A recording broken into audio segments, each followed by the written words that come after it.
সেই থেকে কত অমাবস্যার রাত চলে যেতে থাকে। চোখ দুটো হয় বিভৎস। গ্রীষ্মের খরতাপের তাণ্ডব নৃত্য দেখতে দেখতে তোমার ওই সিদ্ধান্তে প্রচণ্ড বৈশাখী ঘূর্ণিঝড়ের তীব্রতায় স্বপ্নের চালটা উড়ে চলে গেছে।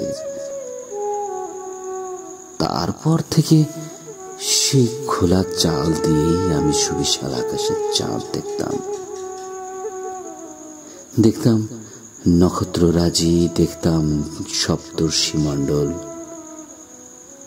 ওরা কিন্তু আমার সাথে কেউই বঞ্চনা করেনি, জানো তো।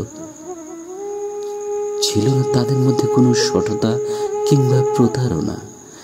ছিল না নাট্যমঞ্চে কস্টিউম লাগিয়ে অভিনয়ের পালা বদল। তারপরও কিন্তু আমি দমে যাইনি। তিল তিল করে জীবনে প্রাণ সঞ্চার করেছিলাম। সব কিছু বিনয়ের সাথে মানিয়ে নিয়েছিলাম বলেই তোমার সাংসারিক জীবনের কাঁচের দেয়ালটুকু টুকরো টুকরো হয়নি। কারণ ছিল একটাই, আমি যদি তা করতাম তাহলে তোমাকে খুব বেশি গুরুত্ব দেয়া হয়ে যেত, প্রবঞ্চনাকে সায় দেয়া হয়ে যেত।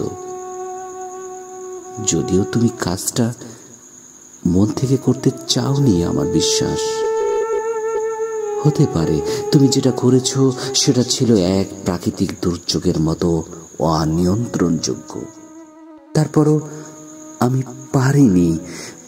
পারিনি প্রবঞ্চনার খোলস থেকে বেরিয়ে সেই সব স্মৃতিগুলোকে রোমন্থন করে তোমার সিদ্ধান্তকে সাদরে গ্রহণ করতে।